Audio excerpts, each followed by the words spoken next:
नमस्कार, आप देख रहे हैं वीके न्यूज। मैं हूं दिवाकर विक्रम सिंह। मध्य प्रदेश के चुनावी समर में बड़ी जीत दर्ज करने के प्रति भारतीय जनता पार्टी दृढ़ संकल्पित हो चुकी है, संगठन के स्तर पर और सरकार के स्तर पर। शिवराज सिंह के नेतृत्व में एक बार फिर बीजेपी बड़ा दांव लगाने जा रही है और पूरा विश्वास है कि भारतीय जनता पार्टी को बड़ी कामयाबी मिलेगी। कांग्रेस जिस तरह से शिवराज सिंह सरकार के खिलाफ हमलावर हो रही है, उसको बड़ा जवाब देने के लिए संगठन के स्तर पर एक बड़ी तैयारी की गई है और एक यात्रा निकालने का कार्यक्रम तय कर लिया गया है और उस यात्रा का नाम दिया गया है जन आशीर्वाद यात्रा। इस यात्रा की शुरुआत 3 सितंबर को होगी, जब केंद्रीय गृह मंत्री अमित शाह चित्रकूट से हरी झंडी दिखाएंगे और 25 सितंबर को यात्रा का समापन होने वाला है। मुख्यमंत्री शिवराज सिंह चौहान सहित मध्य प्रदेश के केंद्रीय स्तर और राज्य स्तर के, मंडल स्तर के, जिला स्तर के सभी बड़े नेता और कार्यकर्ता चित्रकूट में 3 सितंबर के दिन उपस्थित रहेंगे, जब जन आशीर्वाद यात्रा की शुरुआत की जाएगी, उसको हरी झंडी दिखाई जाएगी। खबर यह है कि प्रधानमंत्री 25 सितंबर को जब यात्रा का समापन होगा तो उस समापन के मौके पर वहां उपस्थित रहेंगे और उसको वहां पर एक रैली का आयोजन होगा, उसे संबोधित भी करेंगे। जन आशीर्वाद यात्रा निकालने का उद्देश्य यह है कि शिवराज सिंह सरकार अपने 5 साल के कार्यकाल का पूरा हिसाब लोगों के सामने रखेगी और जो काम किया है, जहां तक ये सरकार पहुंची है, उसके आगे बनने वाली सरकार क्या उन कार्यक्रमों को आगे बढ़ाएगी और किस तरीके से आगे बढ़ाते हुए मध्य प्रदेश को एक अव्वल राज्य के रूप में स्थापित करेगी, ये बात बताई जाएगी। इस संबंध में जानकारी दी जाएगी। 5 जगहों से यात्रा निकलेगी, उसके रूट तय किए गए हैं और अलग अलग तिथियां निर्धारित की गई। शिवराज सिंह चौहान 3 सितंबर के दिन जब यात्रा की शुरुआत की जाएगी, हरी झंडी अमित शाह दिखाएंगे, उस समय मौके पर मौजूद रहेंगे और इस आशीर्वाद यात्रा का नेतृत्व भी वो कुछ दूरी तक तय भी करेंगे और समय समय पर 25 सितंबर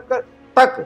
जितने रूट से ये यात्रा गुजरेगी वो वहां उपस्थित होंगे। हम आपको जानकारी ये भी दे रहे हैं कि शिवराज सिंह चौहान के अतिरिक्त उनके मंत्रिमंडल के सहयोगियों की भी भागीदारी होगी, लेकिन किसी भी एक नेता पर फोकस नहीं करेगी संगठन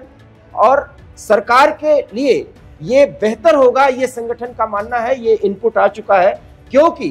पार्टी संगठन के स्तर पर और सरकार के स्तर पर लोगों के बीच स्थापित करने का अपने आप को प्रयास करेगी, जो पिछले कई वर्षों से शिवराज सिंह के नेतृत्व में सरकार के विभिन्न कार्यक्रमों और निर्णयों में करती आई है और जनता जिससे कनेक्ट होती रही है। कमलनाथ और दिग्विजय सिंह के नेतृत्व में कांग्रेस जिस तरह से हमलावर हो रही है और प्रियंका गांधी के प्रभारी कार्यकाल में जिस तरीके से कई हमले किए जा रहे हैं और जिनका कोई प्रमाण अभी तक कांग्रेस नहीं दे पाई है, उसका भी जिक्र इन यात्रा में किया जाएगा और आशीर्वाद जनता से मांगा जाएगा कि एक मौका फिर देंगे तो मध्य प्रदेश को इस स्तर तक और इतना विकास ये सरकार करेगी,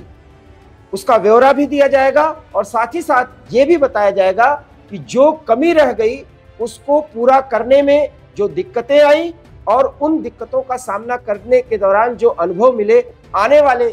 जो भी सरकार होगी और जिसका नेतृत्व शिवराज सिंह चौहान करेंगे, वो उस पूरे कार्यक्रम को कैसे आगे बढ़ाएंगे। और इसीलिए अमित शाह का संभाषण 3 सितंबर के दिन बेहद महत्वपूर्ण होने वाला है। ऐसे में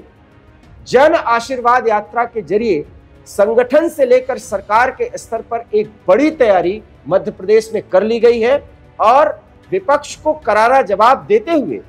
शिवराज सिंह सरकार के बारे में इसमें जानकारी दी जाएगी और अनुमान ये लगाया जा रहा है कि भारी संख्या में कार्यकर्ता, आम जनता को इस यात्रा में जोड़ा जाएगा और हर एक यात्रा रूट पर समय समय पर स्थानीय भारतीय जनता पार्टी के नेताओं और संभावित उम्मीदवारों के चेहरों के साथ यात्रा की जाएगी और जनता से यात्रा के दौरान संवाद भी कायम किया जाएगा। तो जानकारी के लिए एक बार हम आपको फिर बता रहे हैं, अमित शाह केंद्रीय गृह मंत्री 3 सितंबर के दिन मध्य प्रदेश के चित्रकूट से शुरू की जा रही जन आशीर्वाद यात्रा को झंडी दिखाएंगे और इस यात्रा के जरिए भारतीय जनता पार्टी एक बार फिर जनता का आशीर्वाद मांगते हुए अगली सरकार बनाने के लिए उससे याचना करेगी, अनुरोध करेगी और इस अनुरोध का बहुत सकारात्मक परिणाम होगा। ये संगठन के स्तर पर जो इनपुट मिला है ऐसा माना जा रहा है। इस जानकारी से आप कितना कनेक्ट हो रहे हैं और कितना सहमत हैं, आप हमें लिख भेजिए और अपनी प्रतिक्रिया दीजिए। क्या आने वाले समय में शिवराज सिंह के नेतृत्व में की जाने वाली ये यात्रा